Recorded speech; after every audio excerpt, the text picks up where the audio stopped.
Hello. Hello, Gators. That's not loud enough. Hello, Gators. That's more like it. Good morning, everyone. I'm Chime Anumba. I'm Dean of the College of Design, Construction, and Planning. And it's a real pleasure to welcome you all. This is one of my favorite events in the calendar, a time when we get to honor a number of our alumni who have excelled and become highly distinguished both in the construction industry as well as in society and life generally. So it's a real pleasure to welcome you all on behalf of the college. I will pass on to Dr. Cox, and he'll give you the rundown of who's here and the whole program. But it's a real pleasure to recognize Mike Sanderon and Jeff Nelson, who have been great supporters of the program, but also great alumni. And we welcome you as well as your families and friends. Thanks, we are very proud of you and also of all of your accomplishments. Welcome, everyone.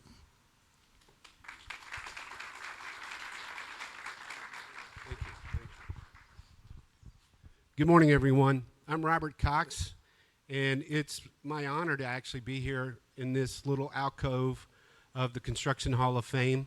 Every year I look forward to this day, and one of the things that I mention every time we have this group, because the group changes, is the reason these plaques are here is it's a great reminder of all of our students as they go in and out of Rinker Hall about how we have legends who have come through these halls and halls of fine arts and other places on campus and done great things for our industry. I tell you that we are very blessed to have such a good group of people in our Hall of Fame and distinguished alumni. And I just want to take a couple of minutes to recognize some Hall of Fame members who are here today at our event. Rob Springer, 2022 inductee.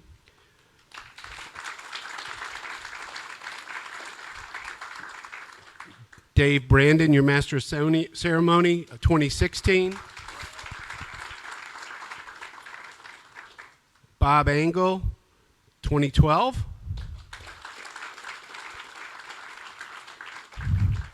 Dave Schmidt, 2022. Del Hetrick, 2019. And Ron Foster Sr., 2017. I also wanted to recognize our immediate past president of the Rinker School Industry Advisory Board, Matt Webster. I saw him somewhere. There he is. Right, Matt. I also wanted to recognize the most recent retiree from our program. He's a professor emeritus and former associate dean of the college, Dr. Abdul Chini.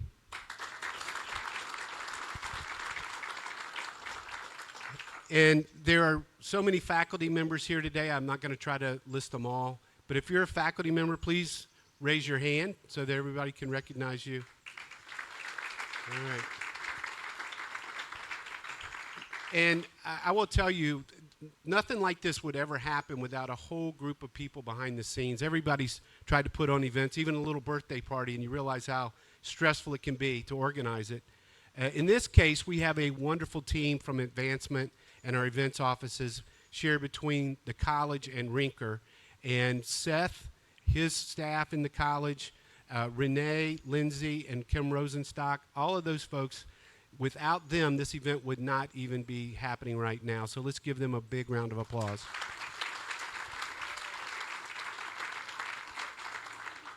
So the Construction Hall of Fame is the highest honor that the Rinker School can place on any individual. And so we are very, very proud of today's inductees. And to go on with the induction ceremony, I invite Dave Brandon to the podium.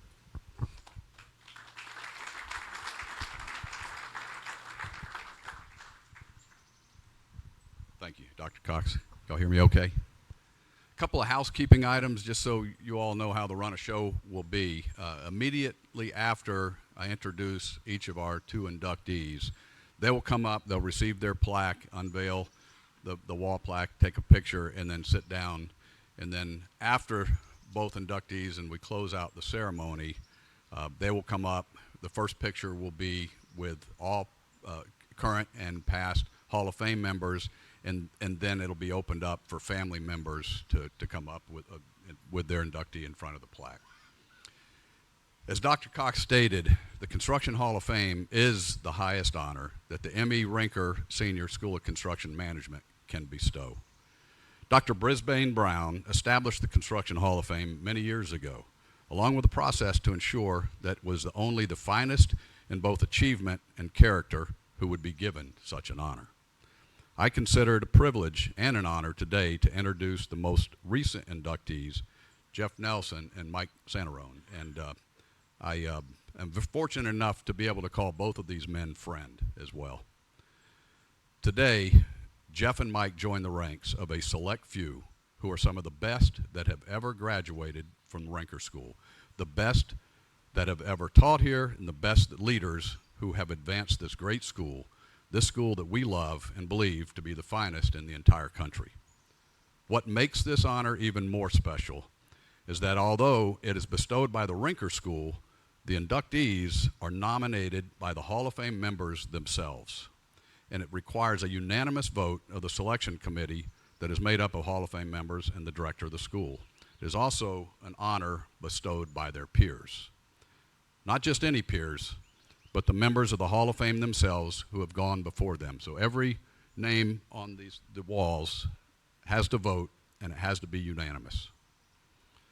Although they are not all with us, the Hall of Fame includes great individuals like Herman Block, who successfully fought for the establishment of the school, Doc Rinker, for whom the school is named, Lois Johnson, former director, who led the funding of the Associated Schools of Construction and what later became the American Council for Construction Education, Jim Pugh, a legendary developer for whom Pugh Hall is named, and currently legendary leaders such as Maury Hosseini of ICI Homes, who is our current chairman of the UF Board of Trustees, and many other highly successful BCN Gators. And so I consider it a privilege now to introduce you to our newest members of the Rinker School Hall of Fame. Our first inductee is Jeff Nelson. David Nelson advised his son Jeff to do anything but construction. Construction, he said, is just too hard. When Jeff was 4 years old, his family moved from Michigan to Florida to lay out and build driveways for modular home builders. They worked hard, never took vacation. Mom, Wendy, even drove the dump truck. And Jeff spent much of his youth working in the field as a laborer, laying pipe, working a jackhammer, and doing whatever it took. It was hard. But when it came time for college, Jeff ignored his father's wishes and submitted only one application to UF for the building construction program. Upon graduation, he joined the family company, and with his leadership, the David Nelson Construction Company has now grown to be the largest continuously family-owned construction company in the Tampa Bay area, having built over $1 billion worth of everything from airports to zoos. The company started with modular home driveways that became parking lots, that became site work. Early on, they teamed up with Bob Angle, who's here somewhere, who's also a Hall of Fame member, to build city and county parks. They grew to build countless miles of roadways, including US 19, State Road 60, and I-275. They built airport runways and hangars at just about every airport in the Tampa Bay area, including MacDill Air Force Base. It also built loading facilities at the Port of Tampa and Port Manatee. In 1980, they started a building division to tackle complex projects that required both vertical construction and heavy highway civil. That division renovated toll plazas, built countless streetscapes. They performed renovations of historic buildings, including the Tampa Theater, Fenway Hotel, Ferlita Macaroni Factory, and the world-famous Burns Steakhouse. They grew to build the largest privately owned convention center in the southeastern United States, Ennisbrook Golf Resort. Upon graduation in 1990, Jeff worked as a project engineer and worked his way up to senior project manager. In 2005, he began overseeing all company operations, and in 2008 became president. In the early 90s, Jeff's father wanted to get an airplane, but Wendy said only if you have two pilots. So David Nelson made Jeff get his pilot's license, and by the mid-90s, Dad was spending much of his time in the Bahamas. As worked out pretty good, didn't it, Dave? As Jeff said, Dad deserved it. He built a great company through extremely hard work and sacrifice. Jeff embraced his father's legacy and went on to lead the company forward through extensive growth and to great success that it is today. A turning point for Jeff came when their bonding agent introduced him to a recently retired Bob Sharkey, a man who had headed up the largest foundation construction firm in New York City before selling it to Brown and Root. He had a degree in law, psychology, and engineering, and his attorney was Mario Cuomo.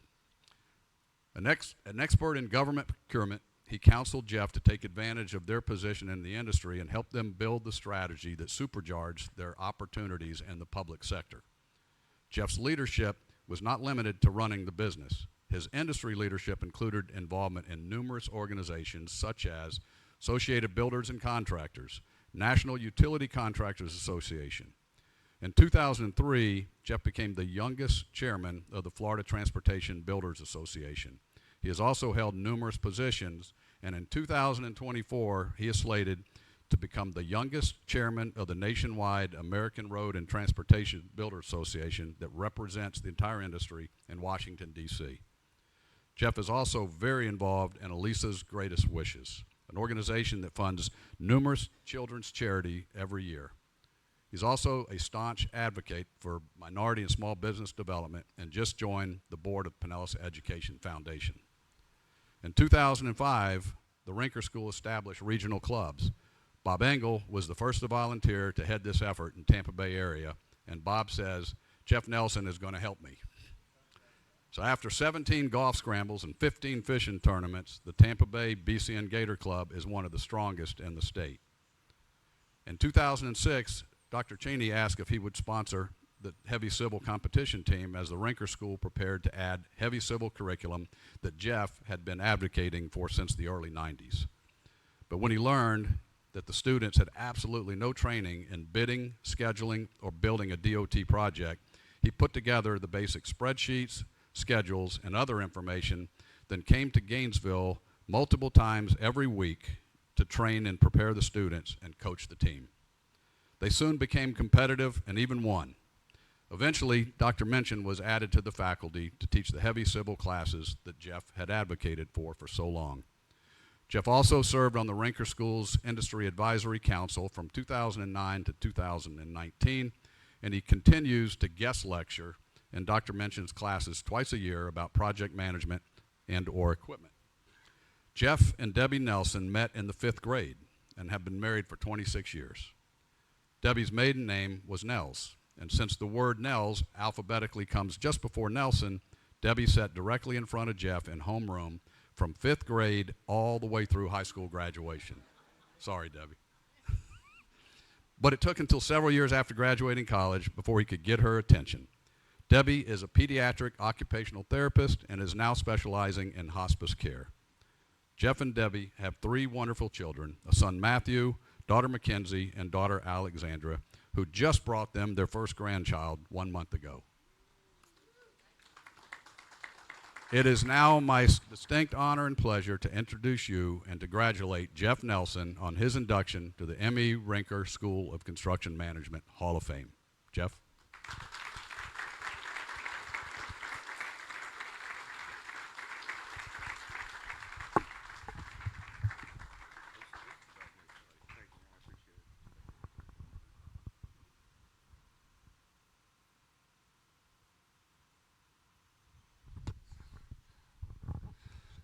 Thank you, Dave. It is quite a stunning honor. I never expected to be here. To be introduced by a trustee and a friend is just an incredible experience. And I also appreciate the fact that as a road builder that they themed this whole event around me out here. This is great. I never imagined my name would be associated with so many prestigious names, as the bell tolls, for whom the bell tolls. I've literally grown up in this business, which can be a blessing and a curse, but I've had the pleasure of knowing many of these names on this wall. I mean, Ed Prefke. I met Ed Prefke when I was a kid. We used to do a lot of work for Enterprise Construction, his company. And to this day, my dad still reminds me of how well he treated us as a small, tiny, little, insignificant company. He treated us with respect and dignity, and it set the standard for how we treat our subs today, because he always got our best service and our best price, and we like to do that with our subs itself. You know, Bob Angle, again, I've known Bob since I was just a kid. We used to tailgate at the Bucks games back when they first started, and more than once we were the first people in the parking lot and the last people to leave. And of course, Dave Brandon, you know, you may not know this, but back in Palm Harbor, Dave's kind of a big deal. Also a big deal up here too, I guess. When we started Lisa's Greatest Wishes, charity in my sister's memory, Dave was one of the first donors, and he's continued that to this day. So I appreciate that. Thank you, Dave. And there's just so many other names up here that are it's truly humbling. And I'll be honest with you, I'm not really sure why I'm here, because all I do every day is go out and play in the dirt with my friends. Well, I work for the government, so maybe not. I do work a little bit here. But obviously, I'd like to start with thanking the selection committee. I don't know what you were thinking, but I'll take it. But most importantly, my family. My son Matthew's in Houston. Unfortunately, he couldn't be here. My daughter Mackenzie's in London. And my other daughter Alexandria just gave birth to Alea Gabrielle, who just got her first shout out. Now, those poor kids, they used to have to listen to me whenever we drive through one of our job sites. I'd say, hey, look, kids, there's one of our caterpillars in its natural habitat. They hate that joke, but they insist that I tell it today, because they've had to listen to it for 20 some odd years. But I especially need to thank my wife, Debbie. There have been a lot of rushed dinners or even an empty seat at the table. There's my granddaughter. No, it's not my granddaughter. Because I had a dinner meeting, or I forgot to tell her that I was going to be late. We were shutting down a lane on the interstate, and they only let you do that at night. So thank you guys for your love and support. I couldn't have done this without you guys. But I also need to thank the people at Nelson Construction, because without them, this is as much about them as it is me. They've enabled me to do this. You know, Linda Shutt, David V. Casey, Mike Barker, Tom Woodward, you know, all of the great people who've enabled me to get involved in extra activities. But honestly, quite often, I think they just want me out of the office. I know, but I also know that none of this would have been possible without the sacrifice of my parents. Everybody thought my dad was crazy when he said he's leaving Michigan to go build driveways. I mean, who does that? He had a good job. But they sold everything, and we moved into a trailer park in Largo and started it all there. You know, my parents started in the early 70s with one guy, a broken shovel, and a beat-up pickup truck. And that one guy stole that pickup truck and drove to Georgia. And he ran out of gas, left it on the interstate outside of Gainesville. At least he called us and told us where he left it by the mile marker. Eventually, we bought a dump truck, and my mom drove that. But my father had the strongest work ethic you've ever seen. He would work sun up to sundown, go to the job site, physically work, then he would change his clothes, run to Enterprise's office, do a bid, submit it to Mr. Prefke, then go back to the job site, work again. And then at night, he was a diesel mechanic, making sure all of the machines worked for the next day's work. I mean, I've never seen anybody work as hard as my father. And in spite of a family tragedy that would have destroyed most people, it made my family stronger in their determination to help others. My mother became a victims' rights advocate, and she got an amendment added to the Florida Constitution to help victims of crime. The governors would call her and ask her opinion about legislation and ask for her endorsement. I learned how to affect meaningful change by watching my mom deal with politicians. And of course, now I learned how to talk to politicians who happen to be my biggest customer. They're the ones buying roads, so it helps. You know, most of our Sundays were spent riding around job sites making to-do lists for the coming week. My summers involved shovels, survey equipment, and jackhammers.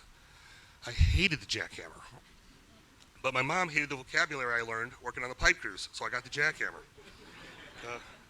I later came to realize that was the best thing for me, because I learned this industry at a granular level, how hard it is to work out there. These guys work hard. It's hot out there. So I get appreciation for what the people do, and I think just respect. But as you said, when I came to UF, I was going to be the first Nelson to go to school, came up here to UF, and Jack New, who was our bonding agent, was also the president of the Tampa ABC chapter, Gulf Coast chapter. So he would come up here and meet with the student chapter. He would say, you got to come to the student chapter meetings, meet this faculty, meet other students. You never know where it's going to go in the future. So I'd come to those. And as a meeting, I met the faculty. I was a freshman, geeky freshman in a room full of upperclassmen and faculty. But I was mostly just there for the free meal I knew Jack was going to buy me after the dinner. But one day, I'm standing out here on 13th Street, and it starts to rain. And a car pulls up next to me, and the window rolls down, and it goes, Mr. Nelson, where are you going? And I look in the window, and it's Brisbane Brown. Like, how does he know me? I mean, I met him once at an ABC meeting. He goes, I'm headed back to my dorm. He goes, well, get in, I'll give you a ride. I was like, okay. So I get in his car. He goes, are you in a hurry? I got to make a quick stop. I'm like, no, sure, we'll stop. He goes, yeah, right about now they turn on the hot donut sign at Krispy Kreme's. You ever had a Krispy Kreme? Like, no, I haven't. He goes, oh, you're going to love it. And they have the coldest milk you've ever had in your life there. So 5 minutes later, I'm sitting at the Krispy Kreme right down over here on 13th Street with a living legend. For those of you who don't know, Brisbane was the director at the time. And I'm thinking, no one's ever going to believe this story. 2, Jack was right. I just showed up to the ABC meetings, and here I am eating Krispy Kremes with a living legend. 3, don't say anything stupid. Just please don't say anything stupid. And 4, this is the coldest milk I've ever had in my life. He was right. But coming to UF was one of the best decisions of my life. I got to meet a lot of great people and made a lot of good friends. Some of them were going to look at that plaque and go, him? Really? Huh. I remember sitting in the back of the class of our first drafting class with Jeff Sellers, who's now a bigwig at Moss Construction, and we talk every day. We used to get in trouble for being wise guys and making smart comments. I remember sitting in Dr. Oppenheim's first class he ever taught, HVAC. I actually got to use the word enthalpy the other day in a conversation, 30-some-odd years later. And I remember working on our senior projects with Todd and Rich McGahee. We had a lot of fun, a lot of stuff we did in the days. We got a lot of trouble, but we did all right with it all. Now, after graduation, when it came time to graduate, I was stubborn. I was not going back to the family business. After having spent the whole summer on a jackhammer or a shovel, I'm like, all my friends had air conditioning jobs. They got to do estimating and project management. I'm going to go somewhere and do something else. But that's when my dad hired Bob Sharkey, who had 3 degrees and from New York City. He was a real interesting character, and we were finishing up the zoo, and they added a little. They wanted to turn a shed into an exhibit, a terrarium, and they gave it to me to bid and estimate and do it all together. So we went, put it together, and I went to meet with them and negotiate the price. And it was the first time I ever saw this man in a room negotiate. And let me tell you something, that guy was a man among boys. This guy knew how to read a room. He knew how to negotiate the situation. I decided I'd be stupid to go anywhere else. And after that meeting, we sat out in the parking lot. And he said, I hear you're going to go build condos, son. And I said, well, yeah, that's my plan. He goes, what are you, an idiot? And well, he didn't say it quite like that because he was from New York. But you get the point. So after talking to him, I realized, where am I going to get the opportunity to get a mentor from a guy who literally built bridges and tunnels? And he actually built the foundation of the World Trade Center. The only part that's left is part of the memorial is what he built. It was just, I said, I'll never get this opportunity. And we got the opportunity to do a lot of really cool things, and I learned so much stuff from him, like especially knowing how to read a room or knowing the difference between being stubborn and being determined. That was a big thing there. Now, family businesses are hard. 2/3 of all construction companies fail before the 5th year. So we've made it 50. That's something. 70% of those that make it that far fail going to the next generation, which makes it even harder. There's not a lot of dynamics beyond the normal course of business that happen in a family business, and Bob helped us navigate those things. Now, at the time I graduated, Nelson was 50-50, buildings and roads, and we still technically are. My first project was an animal services building for Hillsborough County. My second was 6 miles of US 19. And having done both buildings and roads, I can tell you there's challenges to both of them, but the roads tend to be a little more adversarial because we're digging holes, we find stuff, and then we have to argue over who's paying for that stuff. Now, Rinker did a great job of preparing me for the first job, but on the second job, not so much because there was no classes on maintaining traffic or pile driving or installing new utilities like water and sewer. And sure, we had a class from No Slack Jack Martin about moving dirt, but that was just about it. And it bothered me that Rinker offered very little curriculum for what is technically one of the FDOT is one of the largest purchasers of construction services in the world. Technically it's the same owner as the UF, state of Florida. This year they're going to do $7 billion in construction. They do more design build than anybody else in the world. Infrastructure spending represents roughly 1/3 of all construction spending, and that doesn't include the foundations of large buildings or the parking lots. Or if you've written a subcontract on a large project, probably the site work contract was probably bigger than most of the other subcontracts. And heavy civil is virtually recession-proof. I mean, it's not dependent on interest rates or stock market prices.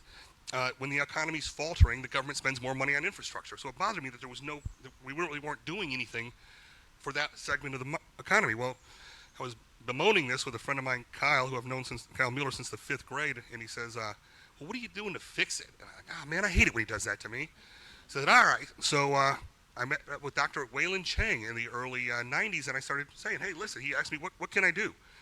You know, what can we, now that you're out in the real world, you got any ideas, and what can we do to help make the classes better? And I said, well, first of all, we can talk about teaching infrastructure. And he responded with, well, would you endow a chair? I said, well, that escalated quickly. The second thing is the name, building construction. Everybody asked me if I went to a trade school. They think I know how to lay block and stuff like that. I said, we got to talk about construction management. So those conversations took place over several years, but eventually we got to the place where Dr. Cheney called me and said, we want to sponsor the heavy civil team, and I'm in, whatever it takes. And yeah, I came up here and we coached the team, and they got absolutely slaughtered. The first year was bad. But the second year they brought in Dr. Minchin, who's got a heavy civil background, and actually we went on a winning streak, and I think we won 5 out of 8 years. So we did really, really well. And unfortunately, they had to take a couple years off because of COVID, but they're getting back into the swing. I just met with the team here a couple of weeks ago. They look good. I'm coming back up here on Wednesday to talk to them again. Oh, that reminds me, honey, I'm going to be late for dinner on Wednesday. I'm confident that we're going to go on another winning streak real soon, just like we're going to start one today against Vanderbilt. And I have been fortunate to have a great career, done a lot of cool things. I've built zoos. I worked on the top of the Skyway Bridge, which is a lot scarier than you think it is when you get up there. I visited a subway station under construction in New York City and saw trains running 100 feet over my head with virtually no support. I've been to some really cool places, but none of that would have been possible without the love and support of my family. So for that, I'm extremely grateful. So once again, I'd like to say thank you, and go Gators. It's great to be a Florida Gator.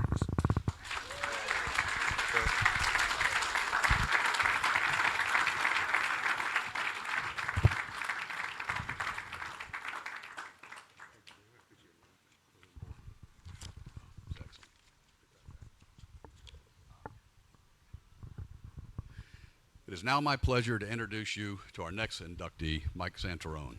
And having read through my comments multiple times, I haven't made it through without a Snickers bar yet, so you guys might want to get one. Cross-country training is amongst the most physically and mentally challenging of all high school and collegiate sports. It takes a significant physical and mental fortitude. You have to push through pain and drive yourself to the brink of complete exhaustion without running out of gas, and you often finish running on fumes in a state of near collapse. In high school, Mike played an integral role in his cross-country team's success.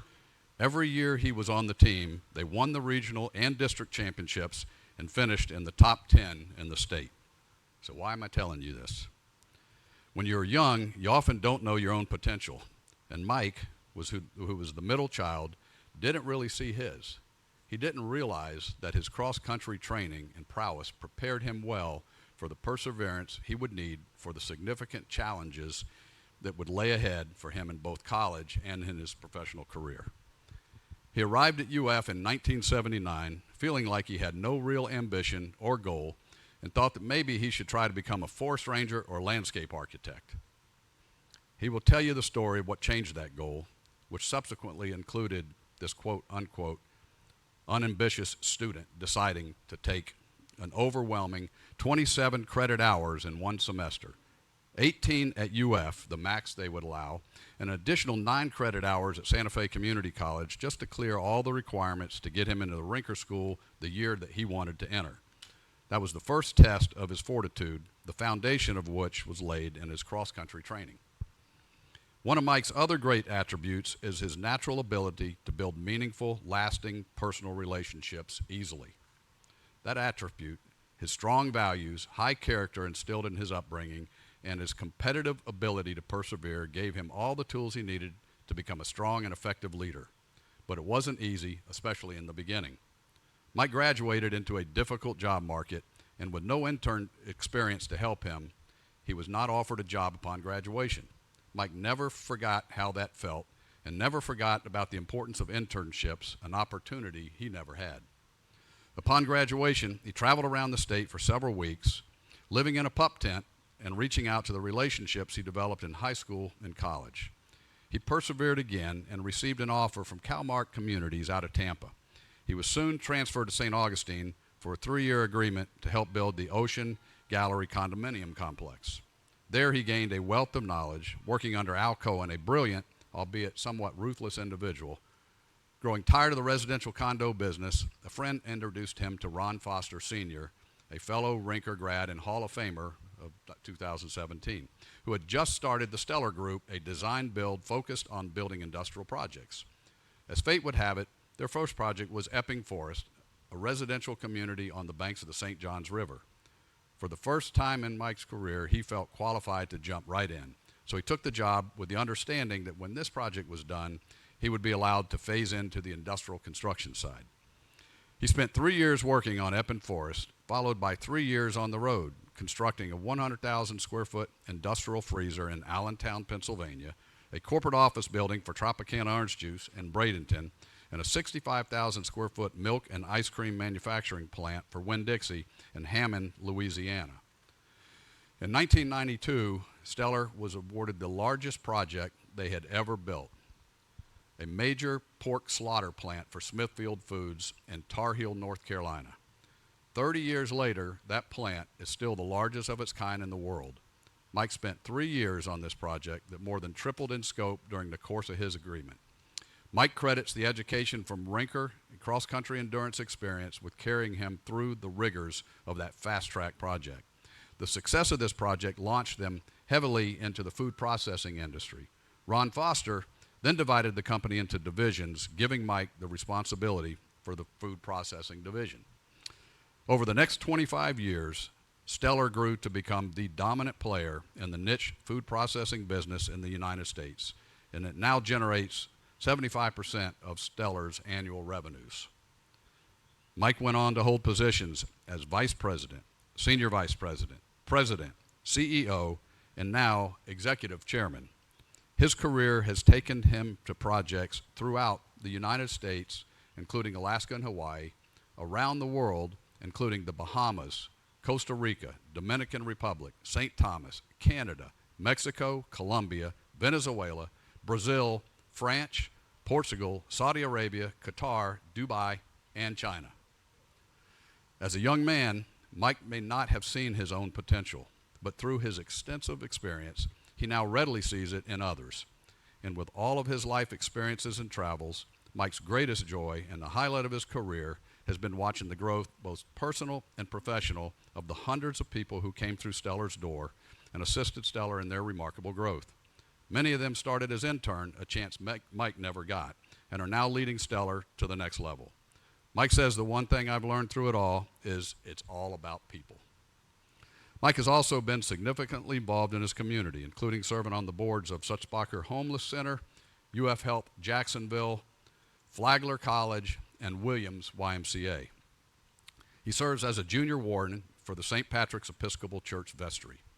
He serves on the Jacksonville Civic Council, on the advisory board for Jacksonville University Engineering, and the advisory board for the Rinker School of Construction Management. And this month, he joins the Dean's Advisory Council for UF College of Design, Construction, and Planning. He also held a leadership role in Northeast Florida Rinker School Alumni Club. Mike's impact on the Rinker School will be seen for years to come as the new generation of Rinker students and alumni reap the benefits of his service and dedication to our program. During his time as president of the Rinker School Advisory Board, he spearheaded the updating and restructuring of the advisory board and its bylaws. He led the executive committee in partnership with Director Cox on visits to multiple peer institutions to gather information on potential improvements for the Rinker Hall sport and continued excellence in the field of overall student experience.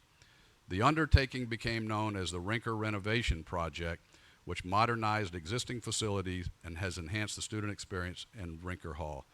Mike helped raise the money to complete this project and helped raise money to start the new collaboratory building behind me. Mike also served on the search committee that recommended Robert Cox. And just a note on the Rinker, I call it Rinker Refresh, that we completed several years ago. Mike was determined that we would not need state or university funds. So he got on the phone, and having been a recipient of one of those phone calls, I can attest to how convincing Mike is. But I'm happy to say it was 100% funded by Rinker graduates. Thank you, Mike. Mike was born in as the middle child of 3 boys in Jacksonville, Florida in 1961. Mike's late father, Jim, was a 1959 UF graduate in civil engineering who who worked 30 years for the state of Florida and then 15 more for the U.S. Navy. His mother, Ann, a Barry University graduate, raised 3 boys and held a variety of jobs from teaching to real estate. His older brother, Jed, received his master's degree in construction from the Rinker School, and his brother's wife, Ann, is also a Rinker graduate. He has his own design-build business in Washington, D.C. His younger brother, Scott, is an electrical estimator for Miller Electric in Jacksonville. Mike met his wife, Ann, at Stellar. In fact, she was the very first person he met on the day he started, and they will celebrate their 35th anniversary in 2 weeks. Congratulations. They have a daughter, Kristen, who is 28 years old, who is a UF graduate with a BS in nutrition, 17, and received her Doctor of Osteopathic Medicine from Nova Medical School in 2021. She is currently a third-year resident at UF Health Jacksonville, working on a 5-year fellowship in child and adolescent psychiatry. Her fiance, Dr. Wyatt Price, is also a UF graduate. The respect of Mike's peers, industry, and alumni are evidence of his effectiveness as a leader. The glowing recommendation from his peers and fellow alumni just served to solidify this, which sentiments such as shared by one of his peers, Mike's passion for our industry, for UF, and for the BC program is showcased each and every day. His strong moral compass and passion has allowed him to be a superstar in our industry. His company, and at UF, and in his community, and with his family, I couldn't say that any better. Now, it's my distinct honor and pleasure to introduce to you and congratulate Mike Santarone on his induction to the M.E. Rinker School of Construction Management Hall of Fame. Mike.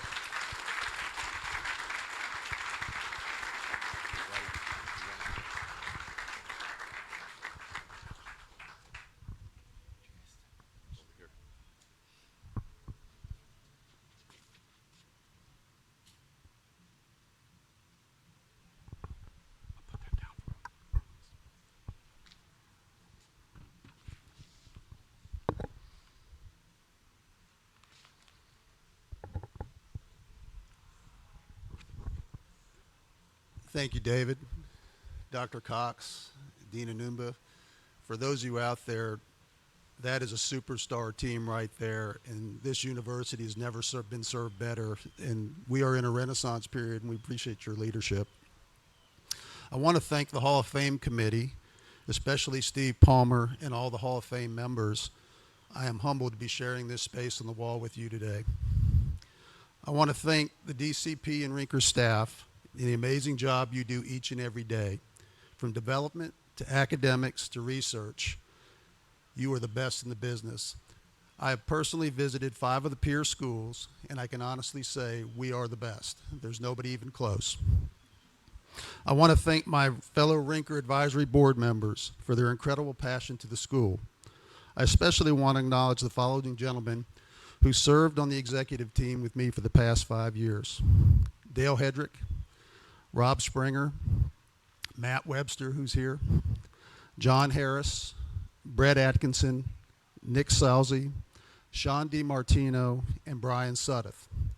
Not only are they great leaders, they're giants in our industry, and they also have a genuine passion for this school, which shows every day. I want to thank Lindsay Dielman, Heather Renee Clayton, they're in the back somewhere, Seth Watts, Maggie Drados, and Kim Stanley. They are the liaisons between industry and the college, and they do an amazing job every day too, and they just keep us focused. Ron Foster Sr., I see you back there. I want to thank you for taking a chance on me 37 years ago, almost 38 years ago now. I'll never forget it. He hired me on the spot on a Friday evening. It was probably about 8 o'clock in the evening. That was the only time he could see me. The company had been started for about 6 months, and reflecting back now, I never imagined how much we would grow or where this journey would go. So thank you very much. Ron taught me something. He taught me that every problem is an opportunity. It's an opportunity to provide customer service, be it inside your company with your employees or externally with your clients and vendors. And I'll never forget that. I also want to thank Ron Foster Jr. Ron allowed me to serve in a leadership role beside him for 25 years. And Ron, I'm going to always fondly remember that meeting we had 23 years ago out west where we laid out the vision of what Stellar was going to be and then went and did it. it was just, to both of you, you're amazing leaders, and I wouldn't be here today but for you. So I really want to thank you and acknowledge what you've done. There are also several members of Stellar's team here that I want to acknowledge.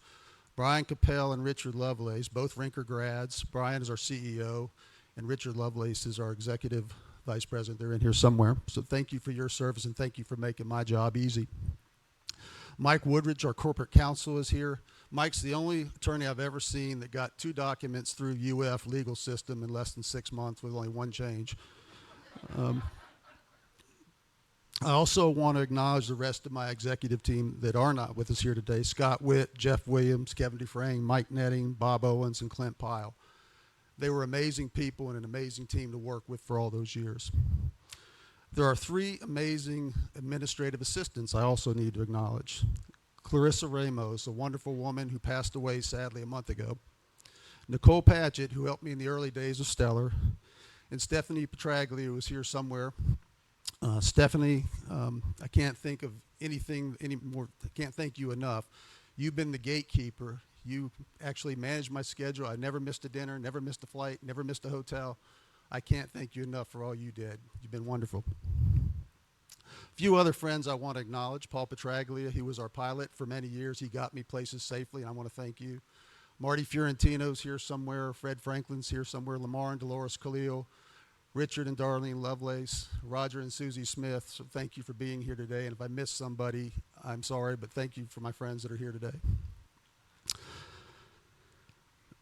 I want to acknowledge my brother, Scott, and his family, Jenny, Lindsay, Channing, Leighton. Thank you for being here, my nieces. I want to acknowledge my mother. She's been with me the entire journey. She's 2 weeks shy of her 91st birthday. You set the foundation, and I want to thank you for that.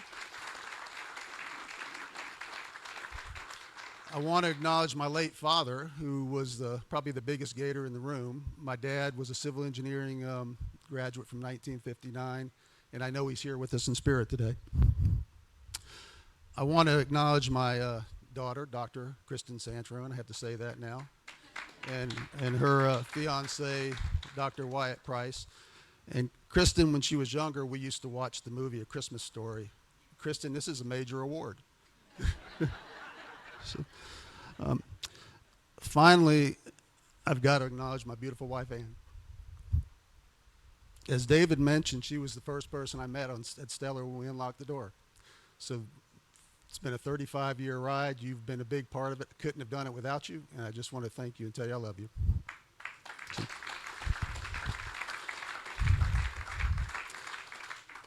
So the journey that leads us here today almost didn't happen. As David mentioned, I graduated from Leon High School in 1979. I had focused on cross-country and track through school. I wasn't much on academics. In fact, I had a 10th grade teacher, Mrs. Taylor, who wasn't known for her motivational speeches, that once said, "Mike, you're not stupid, you're just a little slow." With help like that, it was no surprise I was an average graduate with no real ambition, content to see what life brought my way. My father, the calmest man I'd ever met, had to force me to fill out college applications to FSU, Auburn, and Florida. Miraculously, I got into all 3, but it was easier back then. Dad made the final decision that I would go to Florida, most likely because it was his alma mater. He also selected Sled Hall in the Murphy Complex as my dorm. Sled was the cheapest option because it had no air conditioning. I never asked him, but I assumed his rationale was if he didn't have air conditioning in the dorm, he'd most likely be in class. When I arrived at UF in the fall of '79, as David said, my goal was to be a landscape architect or a forest ranger. One Friday afternoon, a week or so after arriving on campus, I arranged a meeting with the dean of the landscape architecture department. I was eager to impress him and let him know that I was soon coming his way. To my surprise, he had no time for me. Instead, he handed me 5 books, told me to come back when I was finished with them, and explained to him why I wanted to be a landscape architect. So for you professors out there, there's a note. We do listen to you, we do hear you, so just think about that in the future. So I left that meeting not sure of what I wanted to do. Walking back through the courtyard of Turlington Hall on my way back to my dorm room, an Army pamphlet blew across my path. I picked it up, and my gaze was quickly drawn to a highlighted box in the lower right-hand corner, listing the top 5 worst-paying jobs for college graduates in 1978. And you guessed it, landscape architect and forest ranger were number 1 and 2, respectively. All I remember thinking on the way back to my dorm room was, what do I do now? That same night, I attended an icebreaker party at the Commons area of Murphy Hall. And remember, I was at Murphy Hall because it had no air conditioning. Back then, you could have keg parties. As I approached the front of the line to get my beer, my bad luck continued. The keg ran out, leaving me there to make small talk with the keg operator while someone went and found another keg. During this conversation, the keg operator told me he was majoring in something called building construction, and I should go check it out. The path from my introduction to building construction that evening to acceptance in the program, from acceptance in the program to graduation, and then finally getting a job was anything but a Cinderella story. There were so many challenges and obstacles that I often asked myself whether or not I was on the right track. But each time I reached a low point, someone would come into my life just when I needed it and provide validation that the path I was on was correct. During my senior year, I began the interview process with all the major companies, much like the students still do today. But unlike today, upon graduation, I had no meaningful experience, no job offers, no prospects, and the pain of going through 20-plus interviews without a single offer is still seared in my brain. I made a promise to myself, if someone would just give me a chance, I would prove my worth. Ron. Sometimes during those stressful times, I'd go on long runs to clear my mind and relieve the pressure. During these runs, I tried to imagine what my future held, and 4 images kept reoccurring in my mind. Number 1, my role would be in a leadership position. My career would involve travel. I would do unique and challenging projects, and I would have a wonderful family and amazing life. As I reflect now over the past 40 years, it's almost like a Hollywood movie. All these things really happened, and each one came to pass beyond my wildest dreams. My first job out of Rinker was with a Tampa-based residential developer. After 3 years, I realized that's not what I wanted to do, and a family friend suggested that I go talk to Ron Foster Sr. As mentioned earlier, Ron had just started Stellar, and Stellar's first project was Epping Forest on the banks of the St. Johns River. February 17th, 1986 was my first day on the job. I stopped by the main office to fill out some paperwork. A young woman named Ann Merrill opened the door and welcomed me that morning, and she would become my wife 2 years later. 1 hour after that, I met my boss and mentor, a man named Don Barnes, also a Rinker graduate. Don gave me more freedom than I had earned, and he also taught me that in this business, you get more accomplished by making friends than enemies. My 37 years at Stellar has been a tremendous blessing. Stellar offered me amazing opportunities to build some of the most unique facilities across the United States and around the world. Stellar also allowed me to work beside some of the most talented and dedicated people in our business. And any successes that I had achieved during my time can easily be attributed to the team around me. They always overperformed, which made my job easy. Even more importantly, my time at Stellar taught me the value of relationships. Everything we do in work, and in life for that matter, revolves around people. You need them to accomplish the work, especially you need them on your team. You need them on the client side to select your firm to get the work.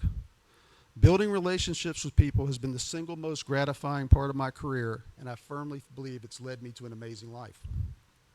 I am forever grateful to all the bosses, mentors, teachers, employees, customer, and family, and friends who took the time for their busy day to make me a better person and to bring me back in line when I needed it. I truly believe the foundation for everything that I've been able to accomplish in my professional career revolves around UF and Rinker. When I reflect back now, my life has evolved. The path is almost surreal. Moving to Tallahassee in the 9th grade, taking up cross country and being coached by the late Marilyn Wills. And she taught me that hard work and discipline get you places. But she also taught us that running and in life, it's not where you start, it's where you finish. So pace yourself. Ending up at UF because my father graduated from here and there was no way his kid was going to FSU. Finding that Army pamphlet when I was supposed to find it. Meeting the keg operator at Murphy Hall. Working hard to get through the BCN program. Learning the painful lessons of not getting hired upon graduation, which made a job even more important to me. Spending 3 years building condominiums, which prepared me for my job at Stellar. Arriving at Stellar at age 24 and having my wife be the first person I met on day one. Meeting my mentor, Don Barnes. Having an amazing career at Stellar, building complex projects all across the U.S. and the world, and then working with an outstanding team at Stellar and outstanding customers who then became friends who further advanced my career. Being invited to join the Rinker Industry Advisory Board, which introduced me to even more amazing people and allowed me to come back to Rinker and give back. And now standing here today, wrapping up a 40-year career, when it seems like only yesterday I was a student here trying to imagine what the future held. I truly have been blessed more than I deserve. As I finish up, I want you to do me a favor. This fence will not always be here, by the way. If you're on the corner of this campus in the future and you have a moment to spare, I want you to sit on this bench right here and look over your left shoulder towards Century Tower. I want you to take a moment and reflect on your life, all the unexplained things that have occurred that turned out to be blessings and made you who you are today. After you've reflected on this for a moment, I want you to gaze north, down Newell Road, past the band building, down to Turlington Hall. And I want you to contemplate what I'm starting to realize as I get older, that maybe, just maybe, 44 years ago, that Army pamphlet was predestined to fall out of someone's backpack moments before I arrived, blow across my path, changing the trajectory of my life forever, and bringing us here to this place today. If you still have some time, I want you to go over and stare at this plaque. I want you to smile when you think of all the good times we've had, like maybe the DBIA conference in Boston when we were platinum sponsors, or another time maybe when somebody in this room caught on fire during dinner in Mexico. But even more important than the friendships, I want you to remember all the amazing things we've accomplished together. So all those amazing things.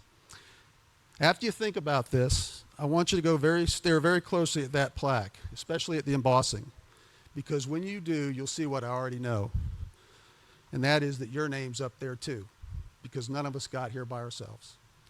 Thank you for this great honor, and Jeff, it's really an honor being here with you today too, so thank you very much.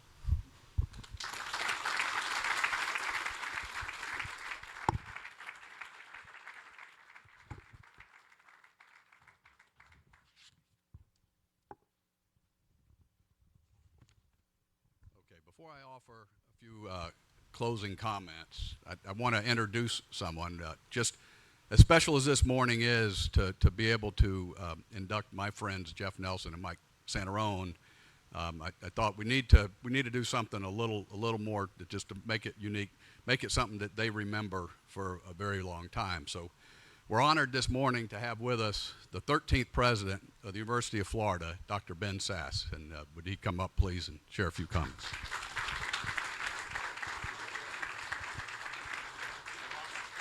How you doing? Good. It's all yours. Thanks, boss. Glad to get a few minutes with you all. I got to overhear part of the celebration for Mike and Jeff, and I was told don't make a speech, just congratulate these guys, scream go Gators, and move on. But I kind of want to know more about who caught on fire in Mexico. I think we need a few more personal details on the keg operator. That individual came up 3 times. I will just say this place is booming, Rinker in particular, but the university in general, and it really is because of the kinds of stories we just heard. The ongoing dedication and thickness of the community that is Gator Nation. You know this stuff, but I'll just share it so we have some common foot stomping facts right now. We have 8,000 active alumni of Rinker. Our median starting salary for our graduates from this program is $73,000. Median wage in America, I think, is about $62,000, and our starting salaries for people out of this program is $73,000, and we have 100% placement. And so what happens in this program is emblematic of what we want to have happen more broadly across the whole university. We want to have a lot more come and go programming. We know that lifelong learning is never going to be the way of the future. And I mean, lifelong learning will always be the requirement now because lifelong work is not going to be the way of the future anymore. When I was growing up in rural Nebraska in the 1970s and early 1980s, average duration at a firm for a primary breadwinner was 26 years. My dad was a high school football coach. He was also an English, history, and PE teacher, but that was just an excuse to be a football coach. And he basically only had 2 jobs. It was the same job, but 2 high schools over the course of his whole career. 26 years was the average duration at a firm. Today, average duration in a job is 4.2 years and getting shorter. And the pace of technological change means 35 and 40 and 45-year-olds are going to have to get trained and retrained again and again and again and again. So you're going to come and go from theoretical moments where you pull up to learn again, and then you go out and you get applied learning in the world, serving, loving your neighbor again. And that requires the kind of stuff that actively happens in this program right now with Come and Go alumni. And coming off yesterday, where you all, for those of you who got in here early enough, you got to experience the largest homecoming parade in America yesterday. That's kind of how Gator Nation functions, and Rinker is a small example of that. And Mike and Jeff are those kind of guys, and we want to celebrate that, the program, and y'all's investment as our alums. Come more often.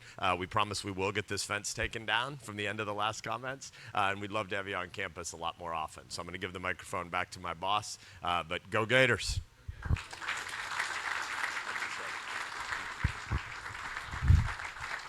Thank you, President Sass, and thank you for being here with us this morning. Thank you all for coming today to support our inductees and our school, and thank you also to those who have joined us online. In a moment, our cameraman will first take a photograph of all the Hall of Fame members present, and then we will take photographs of each inductee and representative of their families in the same order of their induction. And for protocol, Jeff's is the blue and Mike's is the orange. I firmly believe that we are in the best position we have ever been as a university and as a college. The Wall Street Journal just ranked the University of Florida the #1 public university in the entire country.